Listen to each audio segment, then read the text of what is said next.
رب العالمین والصلاة والسلام علی سید المرسلین و خاتم النبیین سیدنا و شفیعنا و حبیبنا و مولانا محمد وعلی آلہ و اصحابہ اجمعین. اما بعد فاعوذ باللہ من الشیطان الرجیم.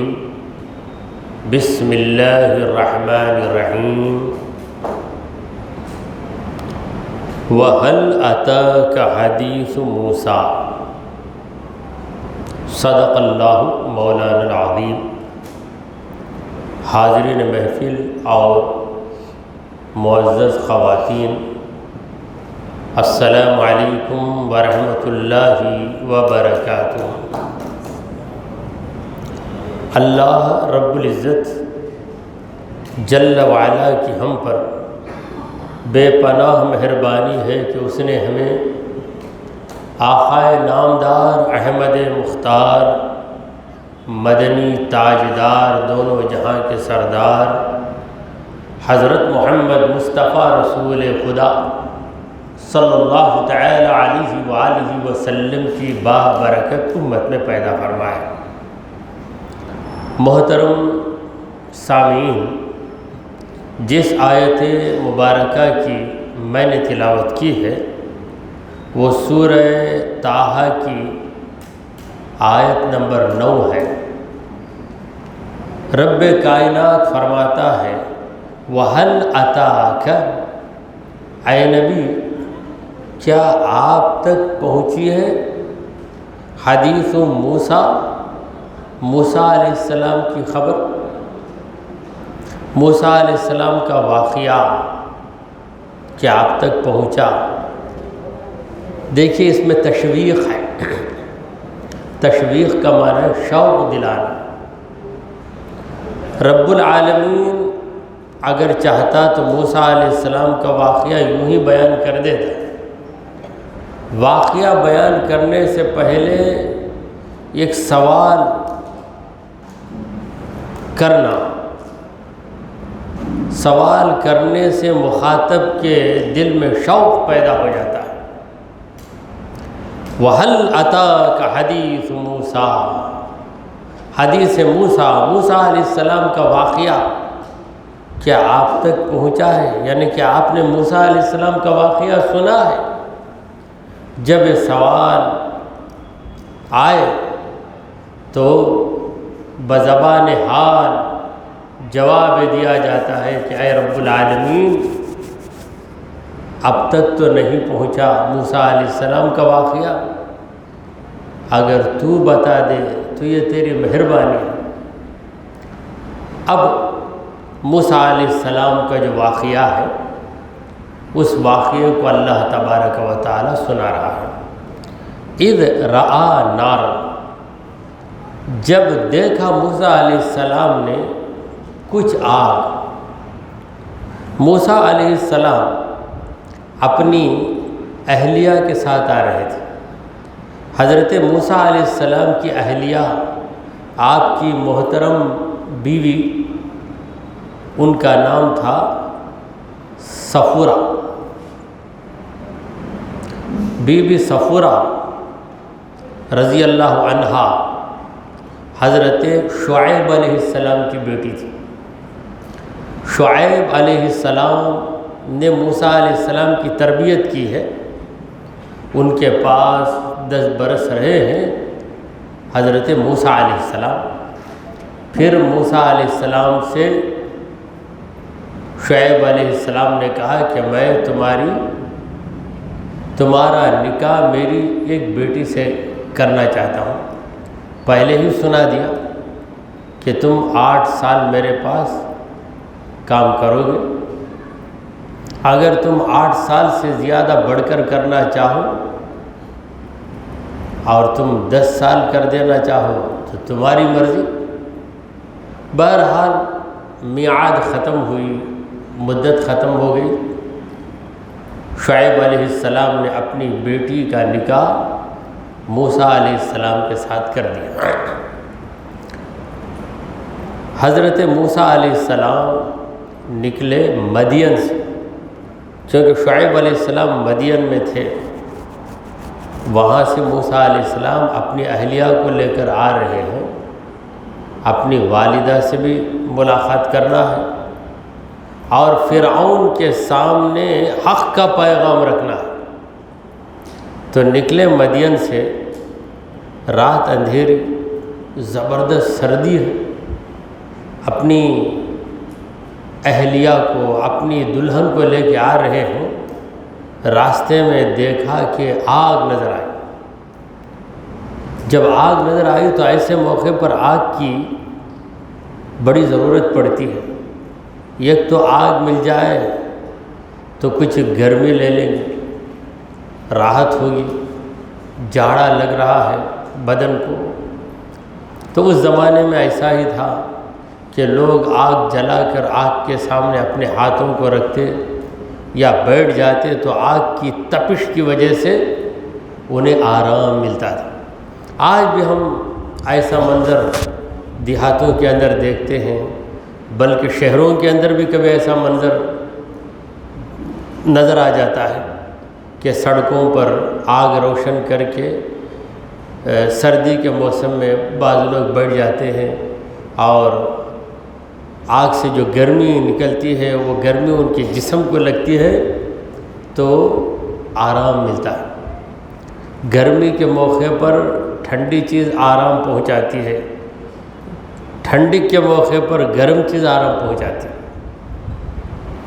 تو انہوں نے آگ کو دیکھا، فقال لأہلہ، تو اپنی بیوی سے انہوں نے کہا امکثوا، تم ٹھہرو یہیں پر، انی آنست نارا، میں نے دیکھا ہے آگ کو، مجھے آگ نظر آئی، دور سے نظر آئی، دور سے آگ نظر آئی۔ واقعی وہ آگ ہو یا کوئی اور چیز ہو، آگ کا دھوکہ بھی ہو سکتا ہے، تو میں نے محسوس کیا کہ وہاں آگ ہے، مجھے نظر آ رہی ہے۔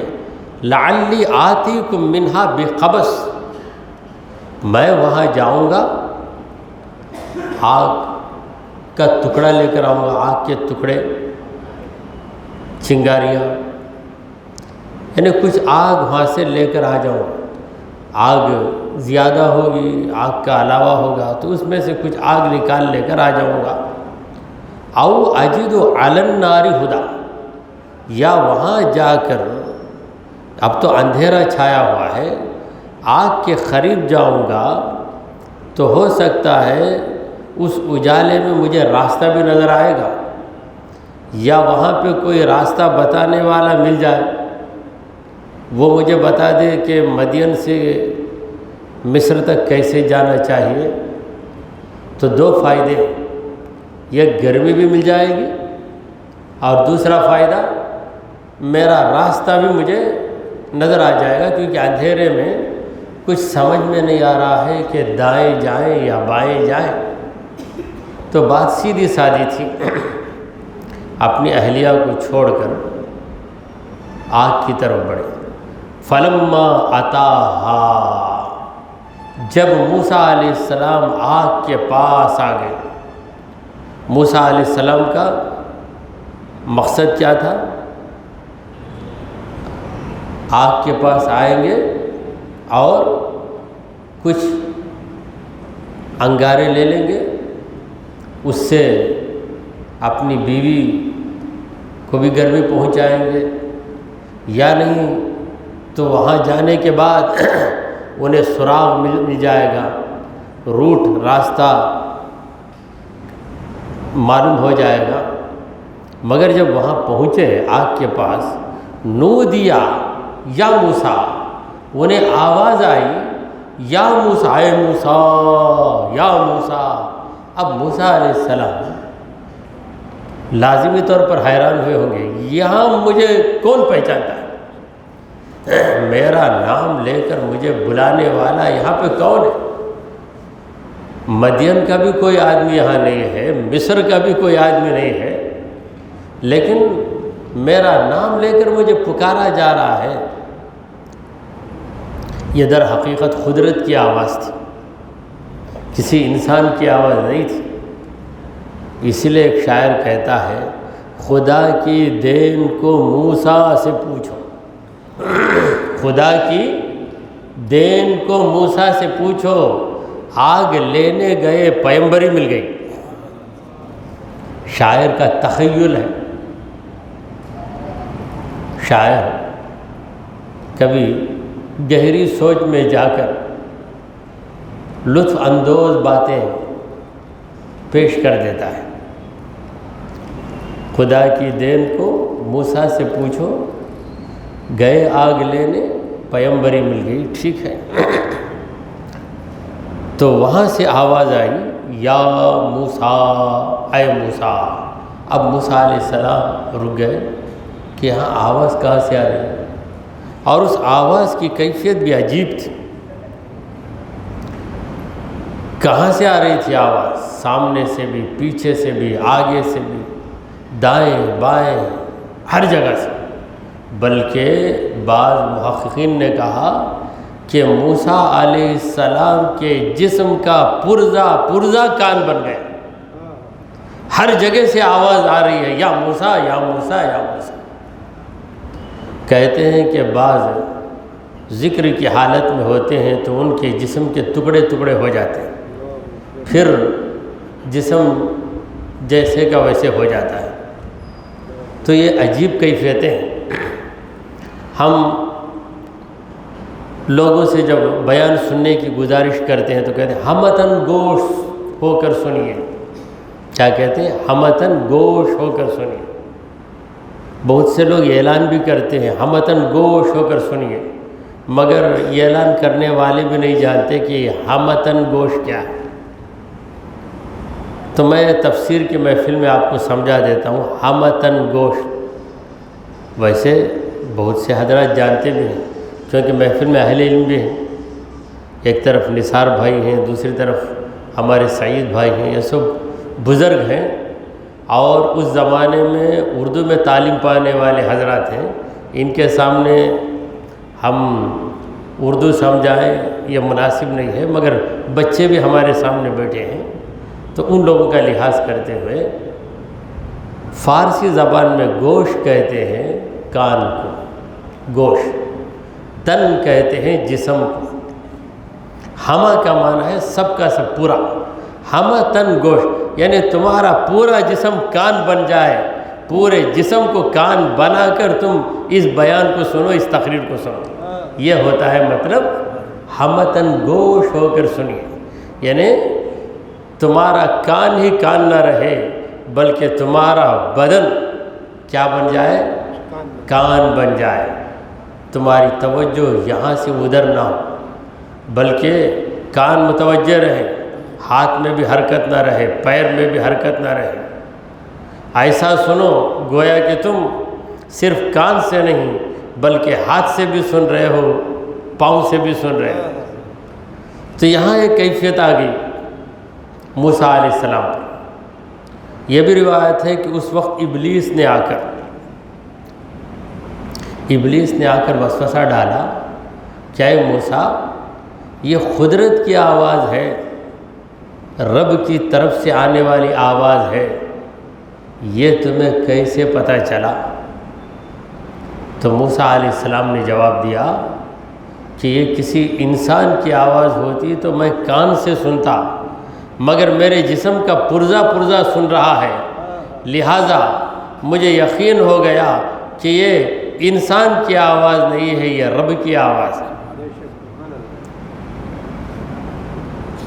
تو آواز کیا تھی؟ یا موسیٰ، اے موسیٰ، انی انا ربک، یقیناً میں تیرا رب ہوں۔ آگ سے آواز آ رہی ہے، اور وہ آگ کی کیفیت بھی جدا تھی۔ وہ آگ گویا ایک نور تھا، دور سے آگ نظر آئی، پھر وہاں ایسا محسوس ہو رہا ہے کہ نور ہے جو آسمان تک بلند ہو گیا۔ عجیب قسم کی آگ، سبز ہرے بھرے درخت سے آگ نکل رہی ہے، اور وہ ایسی روشن ہے کہ اس میں آگ کی روشنی نہیں، نور کی روشنی نظر آ رہی ہے، یعنی وہ نار ہے مگر نار نور کے روپ میں نظر آنے لگی۔ نار کہہ دیں آگ کو، تو آواز ہے انی انا ربک، بے شک میں تیرا رب ہوں، فاخلع نعلیک، اے موسیٰ تیری دونوں جوتیوں کو اتار دے، نعلین کو اتار دے، نعلیک تیری نعلین کو اتار دے۔ نعلین کہتے ہیں دو چپلوں، دو رہے تو نعلین، آج نعلین کا نقش لوگ رکھتے ہیں لیکن دو نہیں رہتے، ایک ہی رہتے، بولتے نعلین، یعنی انہیں پتہ نہیں کہ واحد کیا ہے، تثنیہ کیا ہے۔ نقش نعل کہیں صحیح بات ہے، یہ ایک نعل ہے، نون عین لام، نعل کا معنی ہماری اردو زبان میں اسے ہم کہیں گے چپل۔ تو چپل ایک حقیر چیز ہے، مگر یہ چپل مصطفیٰ کے قدم سے لگ جاتی ہے تو اتنی عظیم ہو جاتی ہے کہ بادشاہوں کے تاج اس نورانی چپل پہ قربان، نعلین مبارک پر تاجداروں کی تاجوری قربان۔ تاج پہن کر کوئی فخر محسوس کرتا ہے تو کرے، مگر غلام مصطفیٰ نعلین کو اپنے سر پہ رکھ کر فخر محسوس کرتا ہے۔ یہ تاج کہاں چڑھا؟ کسی بادشاہ کے سر پہ چڑھا، مگر نعلین مصطفیٰ کہاں گئے؟ عرش پہ گئے۔ لہذا نعلین مقدس کا مقام ہی نرالا ہے، بلکہ نعلین مبارک سے لوگوں نے شفا حاصل کی۔ نیل الشفا بنعل المصطفیٰ ایک کتاب ہے، نیل الشفا بنعل المصطفیٰ، یعنی نعل مصطفیٰ سے شفا کیسے حاصل کی جاتی ہے۔ تو صحابہ کے پاس حضور اکرم صلی اللہ علیہ وسلم کی یہ ایک چیز بطور تبرک میں محفوظ تھی، نعلین مبارک بھی محفوظ تھے۔ تو نعلین مبارک کو پانی میں رکھ دو، اس پانی کو پی لو تو شفا، یا اس نعلین مبارک کو ادب و احترام کے ساتھ اپنی آنکھوں سے لگا لو تو شفا۔ تو یہاں پر جو نعلین کی بات ہو رہی ہے موسیٰ علیہ السلام کے نعلین کی بات۔ موسیٰ علیہ السلام کے نعلین بھی ہمارے لیے قابل احترام، کیونکہ کون ہے موسیٰ علیہ السلام؟ اللہ کے جلیل القدر نبی، جلیل القدر پیغمبر، ان کے قدموں کی دھول بھی ہماری آنکھوں کا سرما ہے۔ تو اللہ نے کہا کہ اے موسیٰ تم اپنی جوتیاں اتار دو، تم یہاں آئے ہو۔ تو موسیٰ علیہ السلام چپل پہن کر گئے ہوں گے، کیونکہ راستہ تھا، مدین سے نکلے تھے۔ مدین ایک شہر ہے عراق میں، الحمدللہ وہاں پہنچنے کا بھی ہم کو موقع ملا ہے۔ تو مدین سے نکل کر جا رہے تھے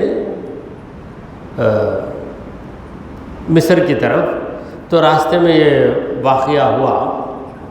تو اللہ نے کہا کہ اپنی جوتیاں اتارو، انک بالواد المقدس، اے موسیٰ تم ایک مقدس وادی میں ہو، مقدس مقام پر آ گئے ہو۔ طوا، اس کا نام ہے وادی طوا، یہاں پر تم آئے ہو، یہ بڑی مقدس پاکیزہ جگہ ہے۔ تو اس سے یہ بات معلوم ہوتی ہے کہ جوتیوں کو اتار دینا ادب و احترام کی علامت ہے۔ اسی لیے مسجد کو آتے ہیں تو ہم جوتیاں اتار دیتے ہیں، مزارات پہ جاتے ہیں تو جوتیاں اتار دیتے ہیں، اور کسی بزرگ کی ملاقات کے لیے جاتے ہیں تو بھی جوتیاں اتار دیتے ہیں۔ جوتیوں کے اندر گندگی رہے یا نہ رہے مگر اس کو اتار کر ننگے پیر جاتے ہیں، کیوں؟ وہ ادب کی ایک پہچان ہے، اگرچہ کہ ضروری نہیں ہے مگر ادب کی پہچان ہے۔ تو موسیٰ علیہ السلام کو اللہ نے پہلا جو حکم دیا وہ جوتیوں کے اتارنے کا حکم دیا، اور جوتیوں کے اتارنے کی وجہ یہ بتائی کہ اے موسیٰ تم وادی مقدس میں آ گئے ہو، یعنی ایک مقدس مقام پر تم پہنچ گئے۔ اب دیکھیے پروردگار عالم نے جس بات کا اہتمام پہلے کیا وہ کیا بات تھی؟ وہ ادب کی بات تھی۔ تو معلوم ہوا کہ ادب بڑی ضروری چیز ہے۔ اردو کا ایک معمولی شعر ہے، ادب ہی سے انسان انسان ہے، بہت آسان شعر، بچوں کو سکھایا جاتا ہے، ادب ہی سے انسان انسان ہے، ادب جو نہ سیکھے وہ حیوان ہے۔ ادب ہی نہیں معلوم، جدھر گیا وہ گھس گیا، جدھر چاہ بیٹھ گیا، تو یہ کام حیوان کرتا ہے۔ انسان کے پاس ادب ہوتا ہے، کہاں بیٹھنا چاہیے، کہاں بولنا چاہیے، کہاں آرام کرنا چاہیے۔ تو ادب کی تعلیم دی اللہ نے حضرت موسیٰ علیہ السلام کو، اور وجہ یہ بتائی کہ یہ جو جگہ آپ پہنچے ہیں یہ ہماری تجلی کی جگہ ہے، یہاں پر ہم نے اے موسیٰ تمہیں اپنا جلوہ دکھایا ہے، تمہارے حیثیت کے مطابق، تو اس جگہ تم اپنی جوتیوں کو اتار۔ یہ ایک وجہ تو ادب ہے۔ مفسرین نے کئی وجوہات بتائے۔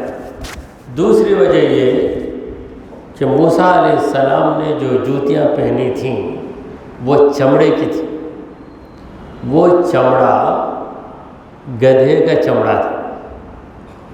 چمڑے سے تھیلیاں بھی بنتی ہیں، جوتیاں بھی بنتی ہیں، مگر وہ گدھا ذبح نہیں ہوا تھا، مر گیا تھا، مردار گدھا تھا۔ مردار گدھے کی کھال کو دباغت کر کے، دباغت کرنا کیا مطلب ہے؟ ٹیننگ کرنا۔ ٹیننگ کرنا تو ہم سمجھتے ہیں، ٹینری کو ہم جانتے ہیں، یعنی چمڑے کو بالکل صاف کر دینا۔ تو وہ جو چمڑا تھا مردار گدھے کا تھا، موسیٰ علیہ السلام کو اس کا پتہ نہیں تھا، انہوں نے پہن لیا۔ تو کسی مردار جانور کے چمڑے کو دباغت کر دیا جائے تو وہ چمڑا پاک ہو جاتا ہے۔ تو شرعاً وہ جوتیاں پاک ہی تھیں، مگر اللہ تعالیٰ نے یہ گوارا نہیں کیا کہ اس کے پیغمبر کے پیروں میں وہ جوتی رہے جو جوتی ایک مردار گدھے کے چمڑے سے تیار کی گئی ہو۔ اسی لیے اللہ نے کہا کہ اے موسیٰ تم ان جوتیوں کو اتار دو، ان جوتیوں کو پہن کر تم دوسرے مقامات پر چلے، بات الگ تھی، مگر یہاں پر تم جو آئے ہو یہ مقدس مقام ہے، لہٰذا ان جوتیوں کو نکال دو۔ تو یہ بھی ایک وجہ بتائی گئی۔ اور تیسری وجہ بتائی گئی کہ وہاں کی جو مٹی تھی وہ انوار و تجلیات کی وجہ سے بابرکت مٹی بن گئی۔ اے موسیٰ تم جوتیاں اتار کیا ہوتا کہ تمہارے پیروں کو وہ مٹی لگ جائے، جو برکت والی مٹی ہے وہ تمہارے قدموں کو لگ جائے، اس لیے تم فخلع علیک، تم اپنے دونوں جوتیوں کو اتار دو۔ انک بالوادی المقدس طویٰ، تم وادی مقدس پہ پہنچ گئے ہو، یعنی طویٰ پہ پہنچ گئے۔ پھر اللہ نے کہا وَأَنَا اخْتَرْتُكَ، اے موسیٰ میں نے تم کو چن لیا۔ کتنا پیار، موسیٰ علیہ السلام کو پروردگار اپنی طرف مانوس کر رہا ہے۔ کلیم اللہ کا مقام موسیٰ علیہ السلام کو ملنے والا ہے، اللہ سے ہم کلام ہونے والے ہیں۔ پروردگار عالم نے موسیٰ علیہ السلام سے کہا وَأَنَا اخْتَرْتُكَ، میں نے تم کو چن لیا ہے، کیونکہ موسیٰ علیہ السلام بڑی آزمائش کے مرحلوں سے گزرے۔ جب پیدا ہوئے اسی وقت ان کو ڈبے میں رکھ کر دریا میں چھوڑ دیا گیا۔ فرعون جیسے ظالم کے دربار میں پرورش ہوئی۔ انصاف کی خاطر ایک شخص کو گھونسا مارا تاکہ وہ سنبھل جائے، مگر وہ موسیٰ علیہ السلام کے گھونسے کی تاب نہ لا کے مر گیا۔ وہ فرعون کا آدمی تھا۔ جب فرعون کو خبر پہنچی کہ فرعون کے آدمی کو یعنی قبطی کو موسیٰ نے قتل کر دیا ہے، تو موسیٰ علیہ السلام کو سزا دینے کے لیے اس نے اپنے سپاہیوں کو بھیجا۔ پھر موسیٰ علیہ السلام وہاں سے نکلے، وہاں سے دوڑتے دوڑتے چلتے چلتے چلتے مدین کو آ گئے۔ پھر وہاں پر شعیب علیہ السلام سے ملاقات ہو گئی۔ شعیب علیہ السلام کے پاس 10 برس رہے، پھر وہاں سے نکل کر اپنی اہلیہ کو لے کر اندھیرے میں آ رہے ہیں، اور اللہ تبارک و تعالی کی محبت میں موسیٰ علیہ السلام کیسے مست ہیں، اور فرعون کو پیغام سنانے کی ذمہ داری دی گئی ہے، اس کے لیے بھی تیار۔ تو اب نبوت کو موسیٰ علیہ السلام پہ رکھنا ہے، موسیٰ علیہ السلام کو نبوت سے سرفراز کرنا ہے۔ تو اس کے لیے پہلا مرحلہ آگ کو دیکھا، آگ کے پاس آ گئے، تو وہاں پر ان سے کہا گیا پہلے کیا کہے اپنی دونوں جوتیوں کو اتارو۔ تو اس کی ایک تعویل یوں بھی کی جاتی ہے کہ موسیٰ علیہ السلام انسان کے فائدے کے 2 مقامات ہیں، ایک مقام ہے دنیا، دوسرا مقام ہے آخرت۔ دنیا کا فائدہ عارضی ہے، آخرت کا فائدہ دائمی ہے۔ اے موسیٰ تم میرے ہو، نہ عارضی فائدے کی طرف دیکھو نہ دائمی فائدے کی طرف دیکھو، دونوں جوتیوں کو اتار دو، یعنی دونوں عالموں کو نکال کر صرف میرے اور میرے بن کر میری بارگاہ میں آؤ۔ یہ بھی اس کا ایک مطلب بتایا گیا۔ اور پھر نالین سے مراد بیوی بچے، اسی لیے خواب کی تعبیر میں کہتے ہیں کہ اگر کوئی خواب میں دیکھتا ہے کہ اسے جوتیاں ملی ہیں، خواب میں دیکھ رہا ہے کہ اسے جوتیاں ملی ہیں یا 2 چپل ملے ہیں، تو اس کا مطلب یہ ہے کہ اس سے ایک بیوی ملے گی اور اس بیوی کے ذریعے اسے بچے بھی نصیب ہوں گے۔ یہ تعبیر بتاتے ہیں۔ تو اللہ تعالیٰ نے کہا کہ اے موسیٰ تم ہماری بارگاہ میں آ گئے، اب اپنے ذہن سے بیوی کا خیال، بچوں کا خیال، اپنی فیملی کا خیال چھوڑو، بالکل ہماری طرف متوجہ ہو جاؤ۔ یعنی نالین کا ظاہری معنی بھی بتایا گیا اور اس کا باطنی معنی بھی بتایا گیا۔ اور کیوں چھوڑ دو ان تمام خیالات کو؟ انک بالواد المقدس، تم ایک مقدس میدان میں آ گئے ہو اور اس کا نام ہے طوا۔ وَأَنَا اخْتَرْتُكَ، میں نے اے موسیٰ تم کو چن لیا ہے۔ فَاسْتَمِعْ، تو غور سے سنیے۔ استماع کا معنی ہے غور اور توجہ کے ساتھ سنو۔ صرف سمع کہہ دیں، فاسمع کا مطلب سنو، مگر فاستمع کا معنی ہے توجہ کے ساتھ سنو۔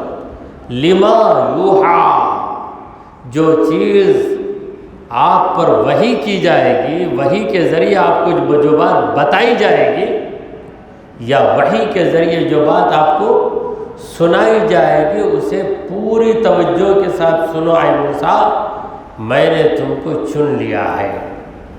اب وحی کے ذریعے کیا بات بتائی جا رہی ہے اننی انا اللہ، بے شک میں ہی اللہ ہوں۔ آگ سے آواز آ رہی تو رب نے جلوہ کیا، اس درخت پہ جلوہ کیا، وہاں پر آگ نظر آئی۔ وہ آگ نہیں تھی، ایک نور تھا۔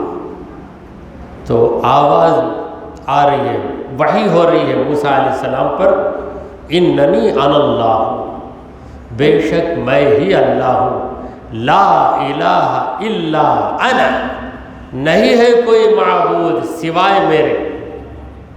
دیکھیے ہم ورد کرتے ہیں لا الہ الا انت، نہیں ہے کوئی معبود سوائے تیرے، یا یوں کہتے ہیں لا الہ الا ہوا، نہیں ہے کوئی معبود سوائے اس کے سوا کوئی معبود نہیں۔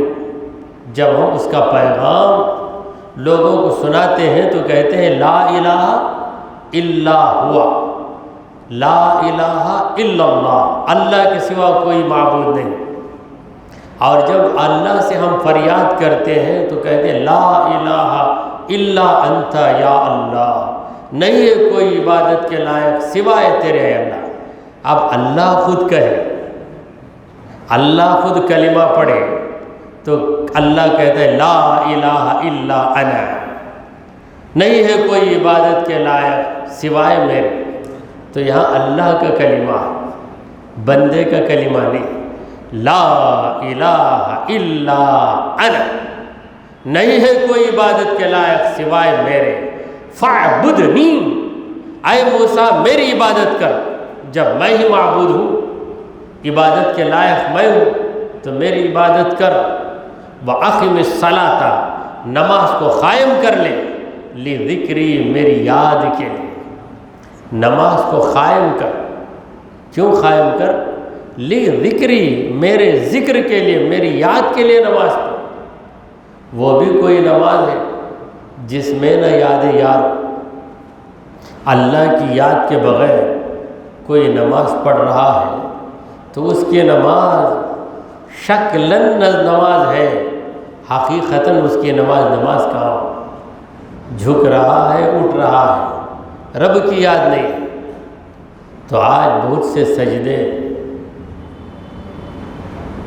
لذت سے خالی، جیسے کسی کو آپ دے رہے انار کے دانے، پلاسٹک کے دانے دے رہے، پلاسٹک میں ہر چیز مل جاتی، پلاسٹک کے انار کے دانے دیکھ کر آدمی سمجھتا۔ تو ہمارے کمرے میں ایک ڈبے میں بادم، پلاسٹک کے بادم، وہ 1000 بادم ہے، اب 1000 بار پڑھنا ہے تو ایک بادم رکھنا ہے پلاسٹک کا۔ بعض لوگ آتے دیکھتے بادم رکھ اٹھا کے منہ میں ڈال دیتے، ڈالنے سے کیا ہے، کیا عجیب ہے نا بھائی، وہ بادم نہیں بھائی، وہ پلاسٹک سے بن کر ہے۔ تو ایک ہی باکس میں 1000 ہے گننے کے لیے، تو ایسا مغالطہ ہو جاتا ہے۔ تو پلاسٹک کے اگر انار کے دانے رکھ دیں گے تو وہ انار کے دانے رہیں گے مگر لذت نہیں رہے گی۔ وہ پلاسٹک کے انار کے دانوں کی طرح ہمارے سجدے ہو گئے، سجدہ تو ہے مگر لذت نہیں ہے۔ کیوں لذت نہیں ہے؟ سر سجدے میں ہے مگر دل رب کی یاد میں نہیں ہے۔ علامہ اقبال کا ایک شعر ہے، جو میں سر بسجدہ ہوا کبھی تو زمین سے آنے لگی صدا۔ میں سجدے میں گیا تو زمین مجھ سے کہہ رہی ہے، کیا کہہ رہی ہے؟ تیرا دل تو ہے صنم آشنا، تجھے کیا ملے گا نماز میں۔ تیرے دل میں بت ہے۔ بت کا مطلب کیا ہے؟ غیر اللہ۔ دولت کا خیال ہے، عزت کا خیال ہے، عورت کا خیال ہے، کیا کیا خیال ہے۔ رب کے خیال کے علاوہ جو بھی خیال آتا ہے وہ ایک بت ہے جو تیرے دل میں ہے، صنم ہے تیرے دل میں۔ تیرا دل تو ہے صنم آشنا، تجھے کیا ملے گا نماز میں۔ زمین کہہ رہی ہے کہ کہ اے بندے تیرا سر مجھ پہ رکھ دیا ہے، تیری پیشانی مجھ پہ رکھ دیا ہے، تو تیری ناک مجھ پہ رکھ دیا ہے، مگر کیا ملے گا؟ سجدے کی جو اسپرٹ ہے، سجدے کی جو جان ہے، اللہ کی یاد، وہ تیرے اندر نہیں ہے، تجھے کیا ملے گا نماز میں؟ جو میں سر بسجدہ ہوا کبھی تو زمین سے آنے لگی صدا، تیرا دل تو ہے صنم آشنا، تجھے کیا ملے گا نماز میں؟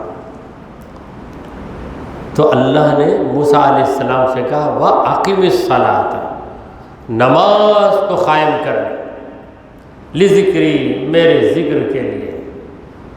دیکھیے ایک نماز ہے جو وقت پہ پڑھی جاتی ہے، مگر ذکر وقت پہ نہیں کیا جاتا، ہر وقت کیا جاتا ہے۔ ذکر کے لیے کوئی وقت مقرر نہیں، نماز کے لیے وقت مقرر ہے۔ اور بعض اوقات ایسے ہیں جن میں نماز پڑھنا ممنوع ہے، غروب کے وقت، طلوع کے وقت، زوال کے وقت۔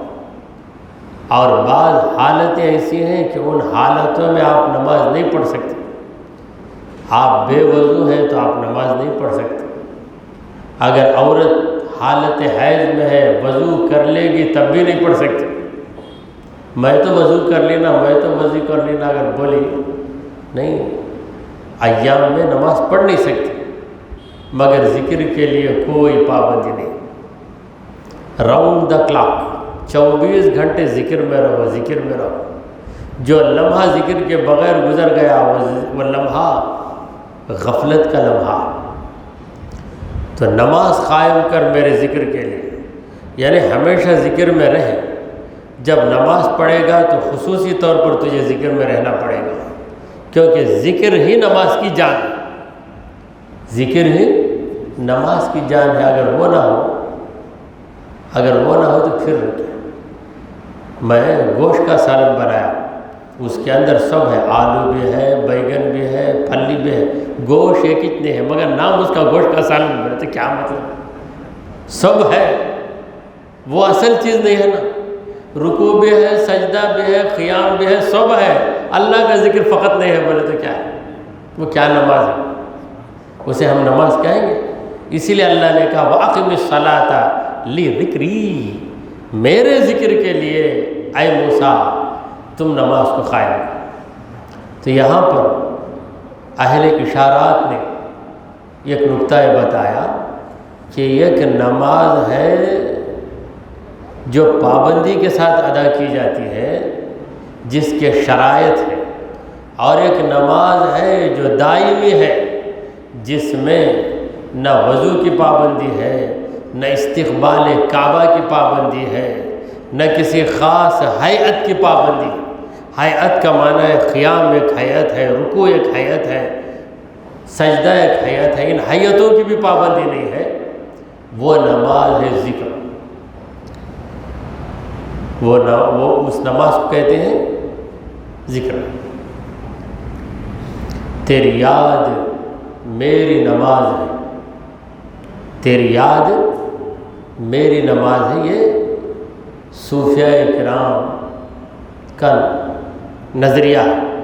مگر اسی وقت یہ کہنا کہ ذکر ہی جب نماز ہے تو اس نماز کی کیا ضرورت، یہ بھی گمراہی ہے، کیونکہ شریعت ہر حال میں ہمارے لیے لازم ہے۔ تو 5 نمازیں جو رب نے فرض کی ہیں، ان نمازوں کو پابندی سے ادا کرو۔ نمازوں کے علاوہ جو اوقات ہیں، ان وقتوں میں تمہارا ذہن، تمہارا دل اللہ کے ذکر میں لگا رہے، تمہارے سانسوں میں اللہ کا ذکر رہے، تمہاری باتوں میں اللہ کا ذکر رہے۔ وَأَقِمِ الصَّلَاةَ لِذِكْرِي، نماز کو قائم کر اے موسیٰ علیہ السلام میرے ذکر کے لیے۔ تو الحمدللہ 14 آیتیں ہو گئی سورہ طٰہٰ کی۔ تو اسی پر اکتفا کرتے ہوئے دعا کیجئے کہ پروردگار ہم نے جو کچھ کہا اور سنا اسے قبول فرما لے۔ اے اللہ ہمارے گناہوں کو معاف فرما، ہماری خطاؤں کو درگزر کر دے، اے رب العالمین ہم پر تیری رحمتیں نازل فرما۔ اے اللہ ہم کو ہمیشہ تیری یاد میں مگن رہنے کی توفیق عطا فرما، ہمارا خاتمہ ایمان کی حالت میں فرما۔ وصلی اللہ تعالی علی خیر خلقہ سیدنا و حبیبنا و مولانا محمد وعلی آلہ و اصحابہ اجمعین۔